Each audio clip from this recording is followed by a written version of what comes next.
What's going on, everybody? Welcome to Masters of ITAD.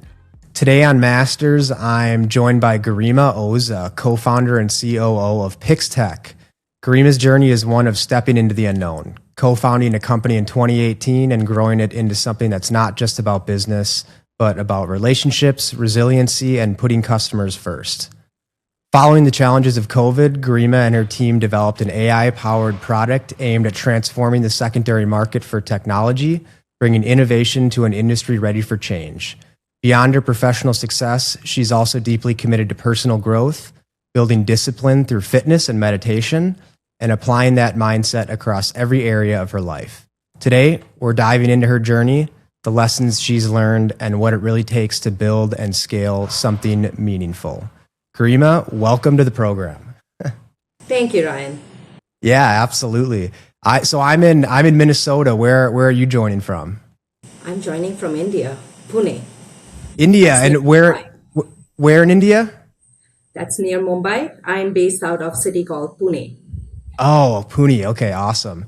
Yeah, it's crazy. I went to NVIDIA GTC last week in California, and when I left, there was 12 inches of snow on the ground in Minnesota, and now I get back and it's like 60 degrees and warm. So it's a spectrum of weathers here. There you go. And in Pune, we never see snow. Never. Okay. So I assume you're not a big snowboarder No. or skier? Okay. No. But I love to play sports, and I took up, as a part of my journey of being into fitness, I did take up a game called squash. Oh, really? I've never heard of that game. Yeah, you've not? Okay. That's No. that's a racket game, just played by one hand, and that's Oh, okay. amazing. It calls Awesome. for a lot of energy. Yeah, a lot of people have gotten into pickleball recently here in There the you go. US. Similar. Yeah. You can say similar. All right, so let's go back. Take me back to 2018. What led you to take the leap into co-founding PixTech? That's a wonderful question. So my co-founder reached out to me and said, "Hey, I'm planning to start a company. Would you want to partner with me?"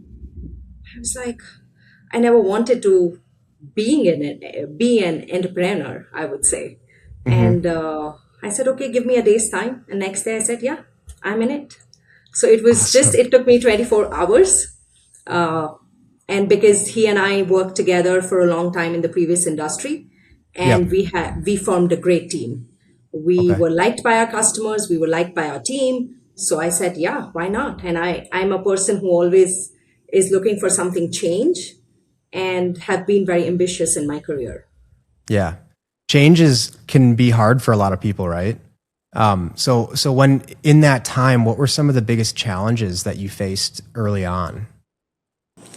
The challenges were many because when you start a company, when you're working as an employee, things are very different. You are given a setup, right? When you are starting a company, you have to make the setup. You have to start from making a culture of an organization. And literally every value which we brought into the system, every process we set into the system for people and for our customers had been, it started from that very base, I would say. The challenges were started from finding an office space, really. Where would you work? How would you hire? How your office is going to look like. So, and we started with 5 people. So we started with a garage room space type. And today we have I would say a 1,500 square feet office, and we have 80 plus employees. So you literally started from the ground up. Completely. That's awesome. How did your mindset around growth and stepping out of your comfort zone evolve during that time? So when we started with 2 or 3 key values. We wanted to bring an atmosphere in our office which was more people friendly and where people build their careers and not just jobs. Yep. And second biggest thing was we wanted to serve our customer. We wanted to build world-class product for our customers. And Yep. that had been the two key focus area which really motivated us to take those decisions day in and day out.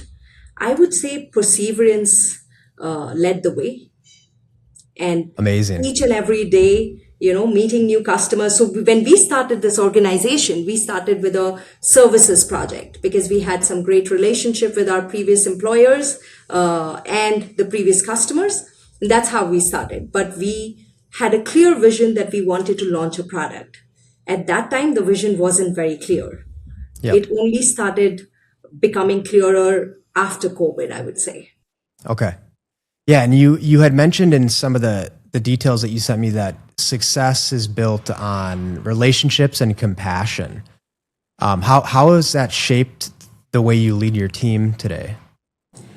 Right, and that's a topic close to my heart, I would say. Over a period of time, whether it's employees, whether it's customers, whether it's partnerships, I think they are all built on compassion. And with help of compassion, you build those relationships, right? Yeah. At every stage of starting from 5 team members to 10 to 15, because when you're working with larger team, everybody are pulled in different directions. How do you pull them together? How do you bring them to say, hey, this is an organization's goal? And that has been pretty much my journey, because I'm based in India where the entire execution team is. And most of the customers are US based today. And that's where we would strategize. And after strategy, taking that to execution, bringing the team onto the same page so that we are delivering the same value and the product to our customer had been that journey all along, I would say. I love that. I love it. It kind of reminds me of the golden rule a little bit. Treat others the way that you want to be treated. And that's one huge thing that's great to bring into business. So let's talk about the product that you guys created, right? So the AI powered product, it's so essentially you had described it to me as the Kelly Blue Book of refurbished technology. Yes. And okay. So on that, when COVID hit, most of the people were retreating, and we kind of leaned in because we were always looking for one product idea which would bring a change in the ecosystem of any industry. And this idea shaped up around 2015 when we were working in our previous jobs, but it only took shape around 2020, I would say, when COVID hit. And we kept on going back to this industry and said that what is that one problem which has not been solved here? And the question kept coming, the pricing. Yep. So in my opinion, this industry has been the last unpriced market. And that's where we build our AI powered platform with the vision to bring in the financial trust layer into this ecosystem where ITAD buyers and sellers can trade efficiently, transparently, and with bringing in fairness into that entire ecosystem. Yeah. Kelly Blue Book and Carvana, what they did to the used car industry, we aim to do that for this industry. Okay, and it's essentially it's a software that people can purchase, and then they can basically pop in a part number or a model number or a SKU of a part, and it will tell you the market value of it. Is that how it works? That's how it works. And I'll give you a little more onto that platform. So the platform is called Pixarm, which is acquire, route, and monetize. We help IT asset buyers and sellers upload their list, and then they can generate the fair market value. They can use that number to buy and sell assets. At the same time, the integration into their existing ecosystem is also available, which can help understand where these assets are at what condition, at what grade. Does it make sense to refurb them? Does it make sense to resell them or recycle them? Right? Yeah. So bringing in the sustainability into this entire ecosystem has been also inbuilt. The foundation of our platform is Pix FMV. That is what we call the heart of our engine, because that's collecting or processing millions of price points across different geos, about 12 markets, billions of price points every day across different condition, different grades, different product categories, and then our AI engine simulate that information to generate the FMV. Got it. So FMV is the heart behind it, and then Pixarm is the actual tool itself. That's the tool which is helping them acquire, and then with their integration with their system, route those assets and then monetize. How do you sell back into the market, and which channels, where would you get better margins? And that has been the entire ecosystem of our product. Okay. And what kind of companies are using the product right now? Right now, it's OEMs, ITADs, and possible companies could be VARs, retailers. So it I could would be say a spectrum of companies that could use it. everybody which fits into this IT asset ecosystem. I would say retailers, wholesalers, ITAD companies, VARs, all of them, distributors, all of them formulate that entire ecosystem, I would say. And what you guys have done is amazing. So I kind of want to talk about, moving from strategy to execution, right? What are some of the pivotal moments or lessons that you learned while moving from strategy to execution as the founder of PixTech? So when we formulated this idea, the idea was great that, okay, we want to bring that financial trust layer into the system. Now, how do we do it? Right? And that's where the execution piece started. And we are going back 4 to 5 years, I would say, where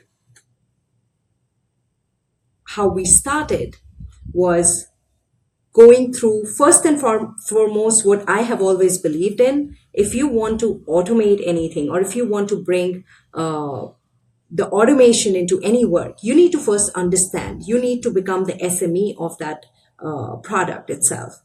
And that's where we started going through different e-commerce sites, different sources which are available across the website, how the prices are being varied between one region to the other, how's the pricing being done today. So, because every product would have different specification or different configuration. Yeah. So literally our work started from first understanding the nitty-gritty of every computer hardware system, I would say. That's a lot of information. That is a lot of information. And on the client devices, it's pretty easy, I would say. But when you bring in the enterprise product, the complexity almost doubles, primarily because one server can have multiple processors, multiple memories, and hard drives. And at the same time, it's the component which formulates the enterprise asset. Yep. So once you have formulated, or once you have strategized all the component side, then building a server is just a quick thing, I would say. Yeah. Even in networking switches too, usually it's seen as just one unit, right? But they can have hot swappable power supplies and fans and different transceivers. Yeah. So there's so many configurations that could go into one unit. Correct. And that's where, and that is the reason client devices is something we could bring up pretty quickly. On the enterprise side, we first formulated a strategy. We went back and forth and figured out how this can be done correctly. Because if we were to take every server model, the pricing would not have been accurate, because eventually it's these components which are building these different server components, switches, storages, and all of it. And that's how we did ground up. And we saw one enterprise asset can have multiple combination of these components available in them. Yep. And so as of right now, I haven't heard of another tool that does something similar to this. So, how do you approach, innovation like this in a space that traditionally hasn't really been seen as disruptive?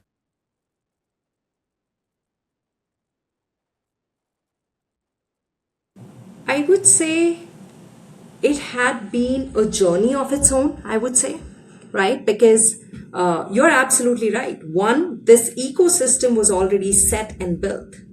There were transactions already happening in this ecosystem. There Yep. wasn't a need of any automation or any kind of a platform because OEMs were still taking back the assets, ITADs were still processing it, there were brokers, there were retailers, resellers, all of that, right? Yep. And that's where it made it even more complex that how do you make a mark in this industry, right? But what's the journey what started 3 4 5 years ago now with the surge of AI and how AI is transforming the entire world, I think it has expedited. People are more and more accepting the technology advancement and changes which are coming their way. There is definitely a need of refreshing these systems faster. Yep. And also because of the sustainability is wrapped around all of this, there are regulations across the globe which are enforcing the customer, the OEMs, the ITAD companies, the certifications and all of that is now formulating a strategy for these industry, the players in this industry to adopt more and more technology. Yep. Yeah. And I think with the amount of data centers going up due to the AI demand, the stress on the environment, power, water, people are looking for ways to combat that stress on the environment. And one of the best ways to do it is to reuse this hardware instead of just sticking it in a landfill somewhere. So this tool that you guys are building or have built really helps that process along. It does. And what it does is also it helps facilitate the decision making faster. Yep. Till such time there was an SME in every organization, I would say, in every company, who knew what the price they need to buy at. But it was mostly a knowledge which a person carried, or he or she knew at what price this could be bought at. But really, it was not getting driven with the real market data or real market data signals or what are the sentiments of a buyer and seller. And that's what we try and bring via our platform. Data-driven decision making is some of the best decision making you can have. Yeah. Yes. So looking forward, right, 3, 4, 5 years down the road from now, how do you see the tech secondary market evolving? I would say the companies are, the emerging trend is more and more about the AI. AI is changing the core economics of this industry in a way it's really hard to overstate, I would say. For a long time, which was a human judgment call and gut instinct and that was very much human biased, right? It resulted in real pricing, real value being led on the table by their customers. What AI is now enabling is really ingesting these market signals. And what our platform is also driving is bringing these market signals from the different sources, factoring in the grade, the configuration, the region, the timing, and producing a real fair market value, which is not just faster or accurate, but it also removes the human bias and the guesswork, which was costing money earlier. Yeah. And that's what, and we always keep going back to the KBB. Like the minute there was a benchmark in that industry, people stopped accepting trust me pricing. Yep. And I would say ITAD is going through that same exact transition right now. Yeah. I don't know how a lot of the product managers would feel about it because, some people in the industry have been, doing their own pricing for the better part of 30 years, right? But you're totally right. This eliminates that human bias because you could have two product managers and they could argue over what the actual market value is, especially for a piece of hardware that you don't see much sales history on, right? So having AI, generate an answer from all of the data that you've input into it can speed up the process a lot and remove the bias. And look at it this way. In this AI world, how AI is transforming, customers are becoming smarter. Yep. Customers already know the value of their assets. There was a time when customer didn't know the value of their assets. Customers are aware. A lot of time we hear that, hey, customer has a number in mind. How do you Absolutely. find a buyer like that? So, and that's what is the need of an hour, to bring that financial trust into the system. The minute you show the customer that, hey, this is the fair market value, this is how it is getting calculated, it just brings that transparency and that trust in this whole ecosystem. Agreed. So so moving forward, what advice would you give to someone thinking about stepping into the unknown, right? And starting something on their own like you did?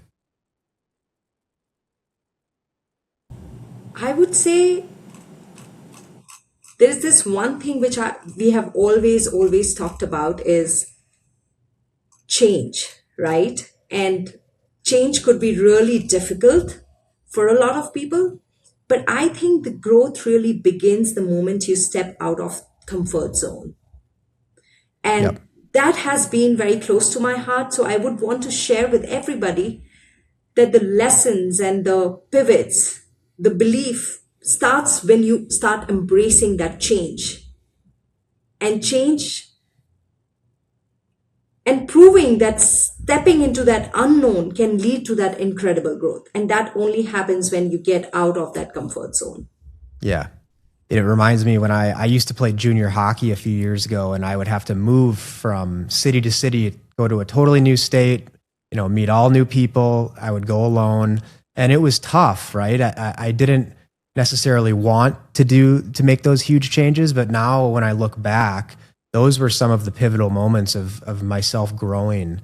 Yeah, I don't know. I just feel like, it's hard to convince people that change is the right thing to do, right? And I love this too, that we're wrapping up now, but we started by talking about change. So, success can drive from adversity, right? And sometimes change is hard.